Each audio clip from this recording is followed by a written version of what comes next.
Namashkar. Welcome back to my channel. Today's video is about how you can make your voice sound deeper.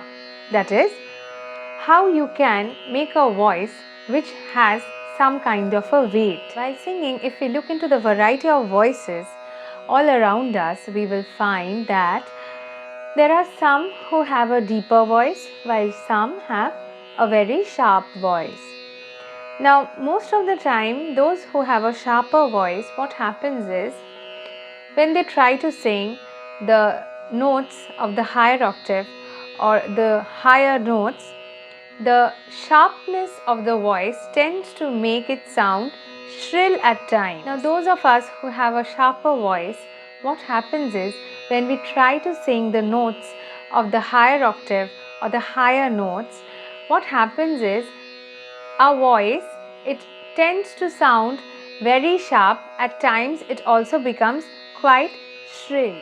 Thus, for us, it is important that we have an exercise or we practice certain things to keep our voice from going to that shrill part, even though we have a sharper voice. We need to do certain practices which help us in keeping our voice, or rather maintaining our voice, and not making them too sharp or too shrill when we sing the higher notes. We need to do certain practices which will help us in maintaining the balance of our voice and at the same time help in making our voice a bit deeper. Along with it, what will happen is, when we try to sing the higher notes, our voice will no longer sound as if it is going up to a shrill note. It will sound sharp, but the shrillness or the intensity of the sharpness will be reduced as well. So let's begin our practice without any further delay.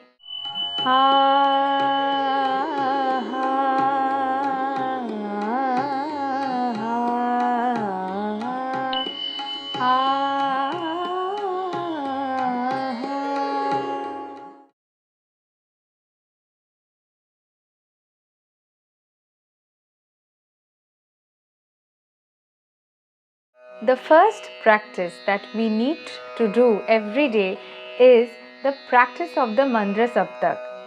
This practice is going to help us in maintaining the balance of our voice, and it will also control the sharpness of the voice.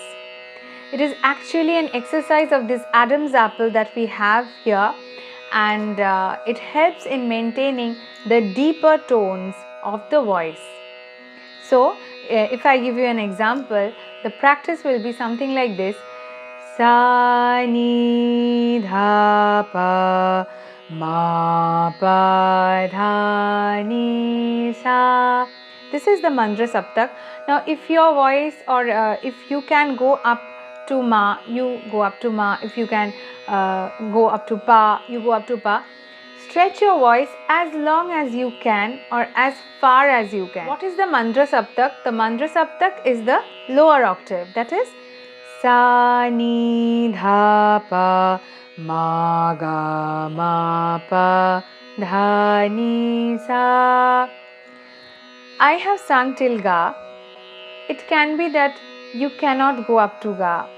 Maybe you can go up to Ma or Pa or even Dha. It is not a problem at all. Go as far as your voice can go comfortably. You sing as far as your voice is comfortable. Do not overload your voice or pressurize your voice, because that will cause damage.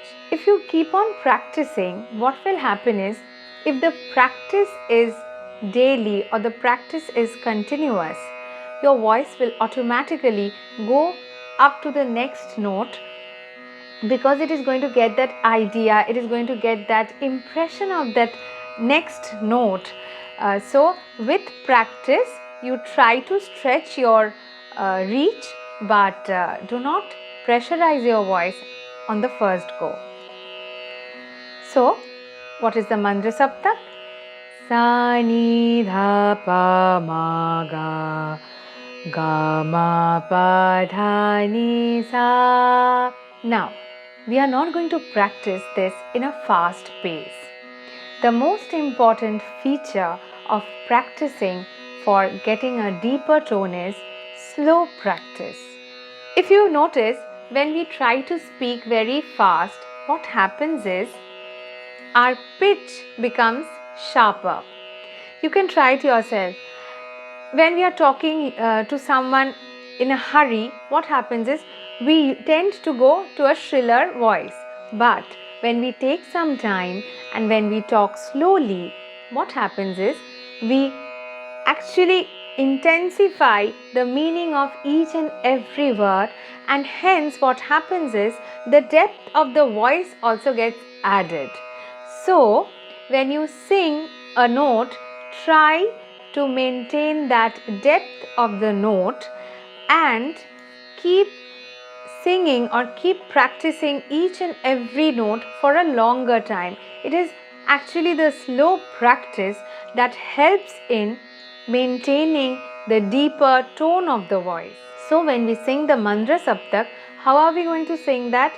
We are going to sing Sa Ni Dha Pa Ma Ga Ga Ma Pa Dha Ni Sa.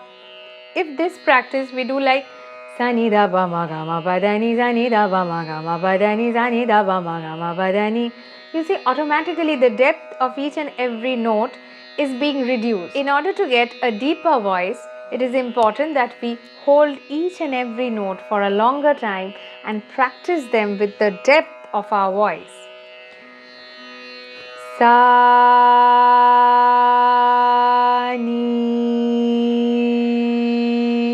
Dha Pa Ma Ga Ga Ma Pa Dha Ni Sa. The next practice is practicing humming. It's very important that you practice humming the Mandra Saptak notes, that is the notes of the lower octave. Like I have showed you, you're going to hold each and every note for a longer time, for a longer while, and you're going to hum each and every note like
There are a few important things that you need to remember when you hum, or rather when you do the practice of humming.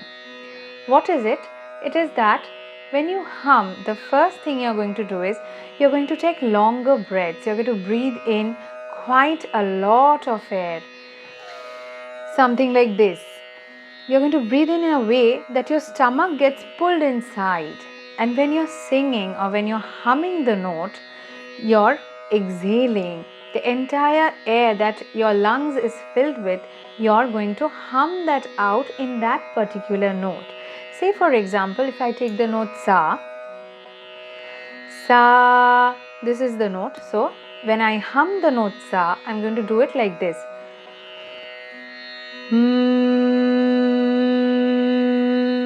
So what happens when I hum? I'm exhaling, I'm putting that entire force of my breathing out into that note, and you will feel that there is a vibration within yourself. You will feel a vibration here. You'll feel that your ears are also vibrating, resonating that particular sound or that particular note that you're singing. That is when this exercise helps. You have to achieve that part where your entire system, entire body, entire ear, throat, your chest region, everything is resonating that sound of that note. So when you take a deep breath, you pull in your stomach and then you exhale out that particular note, singing that particular note through your humming. And that humming, which is resonated within your ears, it actually exercises your vocal cords into maintaining the balance of the note. Along with it, it exercises your Adam's apple and helps in maintaining a deeper voice. So let's do it once again.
This is how you must practice humming every day for as long as at least 5 minutes to 10 minutes.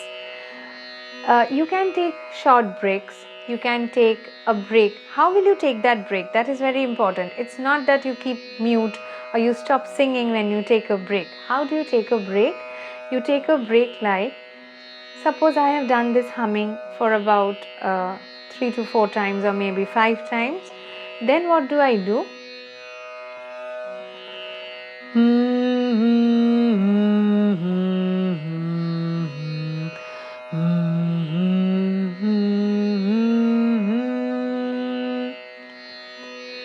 Sa ni dha pa ma ga ma pa dha ni sa.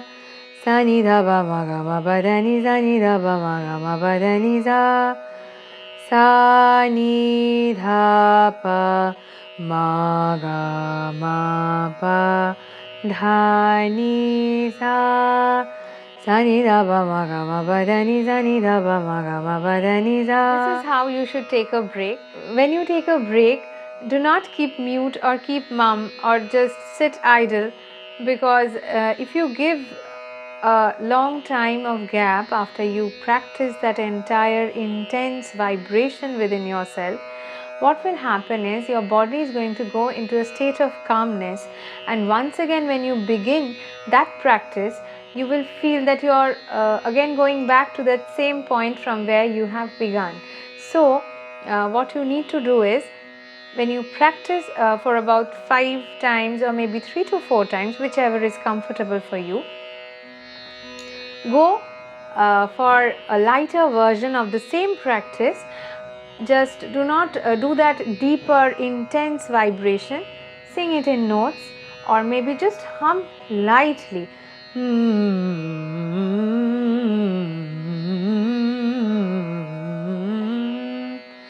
Okay, then again, after you have done this for about 3 to 4 times, you go back to that practice of the humming for longer times. That is the longer practice of the humming. The next practice is a very similar one, and that is, you have to practice each and every note by saying ha. Now, we usually practice a, the akar of every note. Now you must remember that akar is a continuation of the ha. You need to practice every note as a ha, because a is actually a continuation of the ha. So when you say a ha, what happens is you are exhaling, and when you are exhaling, what happens is you are giving a pressure, you are exercising your vocal cords a bit more than when you say an ah. When you say an ah, it is usually the throat which is emitting or transmitting the sound. But when you say a ha, it comes from within. Saying the note from your stomach, from within yourself. You're actually exhaling, and along with that exhaling, you're bringing out that note from within yourself. So you do not just say ah. So you can try it yourself as well. If you try speaking an ah and a ha, you will realize that when you say a ha, it is more of the work of the chest, the lungs, the stomach. When you say a ha, automatically your stomach is pulled in, and you feel a vibration here. But when you say an ah, what happens is you're singing it, or you're saying it from here. It is your throat which is talking. The throat is doing the talking part, or the part of emitting the sound. But when you say a ha, you see your entire body is working for it. So when you practice the mantra saptak, you must practice it in ha-kar and not akar. So how does the practice go? It goes like this. It's very similar to the humming one. Ha. You take in a very deep breath. You inhale a lot of air, fill your lungs with that fresh air, and exhale out by singing the note ha,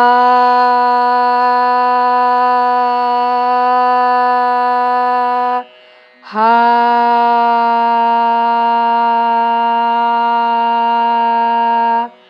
ha, ha,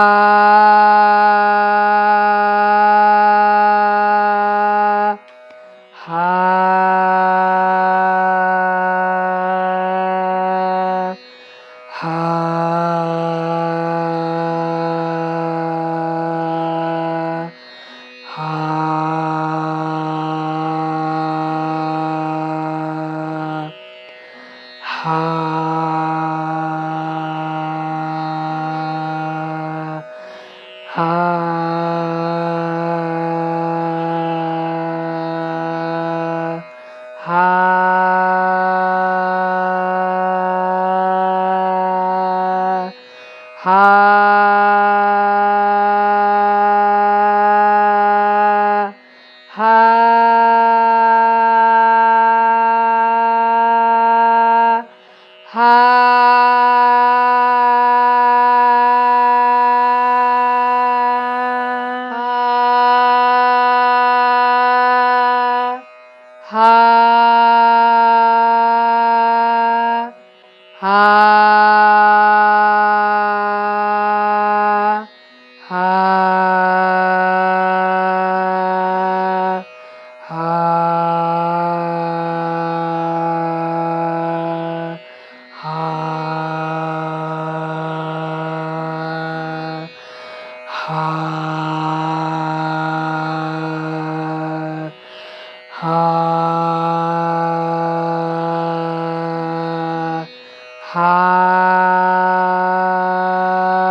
Now, while practicing the mantra saptak, what I will recommend or rather suggest is, when you practice the mantra saptak, choose a pitch of sa which is of a higher scale than the scale that you use for singing your sargams or alankars or your normal practice. Because when you're practicing the mantra saptak, it is important that you go to the lower notes as far as possible. So if you choose a higher pitch of sa, do not go to a very high pitch, but just a scale higher. See, if you are using B flat or A sharp, go to natural B, or if you are using C, go to C sharp. Do not go beyond C sharp. If you have a scale like C sharp and you are practicing the mantra saptak, then keep to that scale of C sharp. You do not need to go beyond C sharp, but I would like to suggest that you keep the scale to a higher pitch of sa, so that you can practice the lower octaves at ease. When you practice the lower octaves, if you try and go to ma, then in your scale, then if you go to a scale higher than your scale, it will be easier for you to reach ga. So what happens is, in a way, you're balancing your upper octave as well as your lower octave. So when you're practicing the mantra saptak, do keep in mind that if it is possible and if your scale is not C sharp, then do go to a higher scale, just one scale higher than what you usually use, so that you can practice the mantra saptak at ease. Now, all these exercises that I am telling you all is what I have learned throughout my practice years. These exercises have helped me throughout my years of practice, and they help me even now. It is very important that we try and understand our voice, because every voice is different from one another. Just like every individual is different, every voice is also an individual voice. So every practice is not meant for each and everyone. So when you practice, it is important that you understand what your voice is more comfortable in. You cannot make your voice exercise to an extent where it is not comfortable. Yes, exercises are strenuous, exercises are never very comfortable, but they are not difficult or impossible as well. They are easy, but you have to understand the quality, the technicalities that your voice requires. It is important that you give importance to your voice and do not pressurize it. Just like we cannot pressurize a child to do something which the child is not feeling comfortable in, similarly is our voice. If we stretch our voice too far, then it will lose its elasticity. And once it loses its elasticity, you will never be able to, persuade it to do things that you want it to do. So, keep patience, stay calm, and practice in such a way that your voice gets used to that exercise. Never force your voice or strain your voice to an extent where it gets damaged. When you practice the mantra saptak or the madhya saptak or even the tar saptak, please keep in mind that practice as far as your voice reaches. Once it is comfortable in practicing the notes that it can reach, then you can start by introducing the next note. I will be uploading videos in order to help you understand how to practice in such ways, because it is very important that you introduce your voice to the next note at intervals, and there are practices which will help us to understand how to introduce and how frequently to introduce it, and how to maintain its comfort level as well. So keep watching and stay tuned. I will be uploading videos on these facts or factors very soon. So keep watching. Do subscribe to my channel and press the bell icon so that you get a notification just as soon as I upload a video. Keep watching, stay tuned, keep learning, keep singing and keep practicing. I will be back soon with such videos. I will be talking about a few more factors that affect while singing. Till then, take care. Bye-bye. Namashkar. Ga ma ga re sa ga ma ga re ga ma pa ni sa ni da pa ma dha ga ma ga re sa ra